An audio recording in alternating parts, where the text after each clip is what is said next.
réewum Nigéria réewum Burkina Faso ak Mali ñetti réew yi nga xam ne de ñoo nekk ci goxub Sahel te ña nga xam ne ñoo leen yilif di ay militaire wax nañ ne de dinañ lëkkaloo nekk benn ngir mën a daal fexe ba xeex ak ñi nga xam ne ñooy jihadiste yi te sonnal leen loolu moo tax nag ñu daal di samp ab armée boo xam ne ñoom ñoo koy bokk lu tollook 5000 hommes ñoo fas yéene composé armée boobee démb ci bésub talaata gi yemoon ak ñaar fan ak benn ci weeru janvier la ministre bu yor wàllu défense bu réewum Niger daal di xamle ñu fàttale nag ñetti réew yooyu nga xam ne de dañoo def coup d'état diggante 2020 jàpp 2023 ñu daal di nag lëkkaloo ci at bi weesu ñu daal di dëggal la nga xam ne moom mooy alliance des états du Sahel ñoom daal taxaw nañu tembe ngir samp armée boobee ba lépp loo xam ne rek jëm na ci wàllu kaaraange ci ñetti réew yooyu ñu fexe daal ba ñu yëkkatindoo benn doorandoo benn ngir daal fexe daal ba lépp loo xam ne rek jëm na ci wàllu kaaraange mu daal di ñoŋ ca la nga xam ne mooy réew yooyu wax nañ ne nag li jëm ci wàllu avion wàllu oto ak wàllu renseignement lépp daal feete na boor waaye nag ay fan rek moo des wala ay semaine ngir ñu daal di jëmmal ni ni mel. jóge fi nga xam ne nag mooy goxub Sahel dem ca région des Grands Lacs ca bëj penku république démocratique du Congo situation ba nag mu ngay wéy di jaaxal nit ña tey jii ci bésub alarba bi yemoo ko ñaar fukki fan ak ñaar ci weeru janvier ca gox bu ñuy wax Minova ñu gis ne nag xeex yu métti moo am ñaari fan ngi nii ci diggante armée congolaise mi nga xam ne ay groupe d'autodéfense yi ñuy wax Wazalendo ñoo leen di jàppale ñuy songo ak waa M23 mi nga xam ne réewum Rwanda moo leen di soutenir démb nag ci bésub talaata bi armée bu réewum Congo de xamoon na ne wala xamle na ne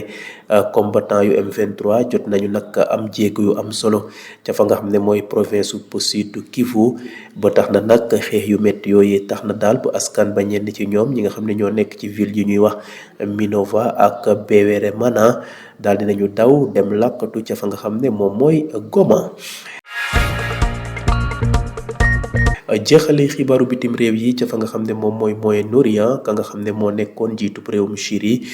di Bachar al-Assad ñu daal di ko daaneel mu daal di daw fa nga xam ne moom mooy Russie jamono yi nag ñaari juge yu réewum France de daal di nañ ko nag porter plainte maanaam clamé nañ ko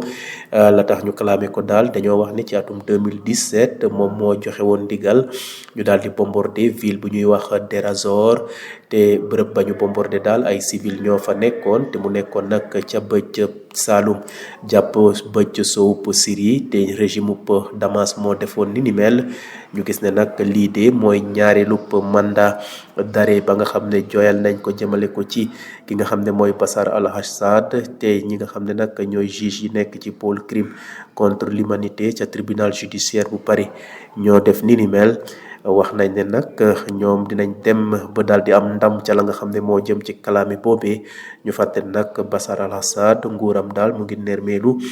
ci weerub décembre gi weesu ci atum 2024 ginnaaw daal ay rebelle lëkkaloo woon ñu daal di nag bootu ci groupe bu ñuy wax Hayat Tahrir al-Sham ñoo nag ñoo dem pexe ba daal di nermeel la nga xam ne mooy nguurub Bachar al-Assad. Le Niger, le Burkina Faso et le Mali, trois pays sahéliens gouvernés par des juntes militaires, ont décidé d'unir davantage leurs forces pour lutter contre le djihadisme en créant une armée commune de 5000 hommes, a annoncé hier mardi 21 janvier le ministre nigérien de la Défense. Ces trois pays, dont les régimes civils ont été renversés dans des putschs entre 2020 et 2023, ont formé une confédération l'an dernier, l'Alliance des États du Sahel. Cette force unifiée aura non seulement son personnel, mais ses moyens aériens, ses moyens terrestres, ses moyens de renseignement et bien sûr son système de coordination, a-t-il ajouté lors d'une interview à la télévision publique nigérienne, expliquant qu'il s'agit d'une question de semaines avant qu'elle ne soit opérationnelle. Quittons le Sahel pour la région des Grands Lacs. Dans l'est de la République démocratique du Congo, la situation reste incertaine ce mercredi 22 janvier autour de l'agglomération de Minova après de violents affrontements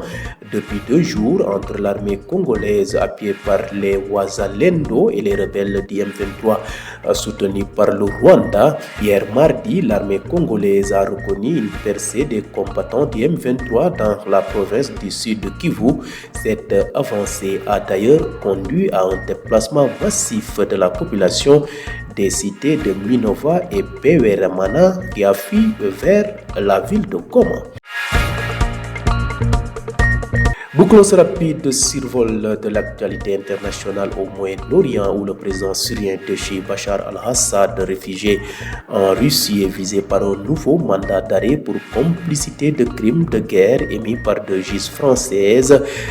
pour le bombardement de la ville de Deir ez-Zor en 2017 d'une zone peuplée de civils dans le sud-ouest de la Syrie imputée au régime de Damas.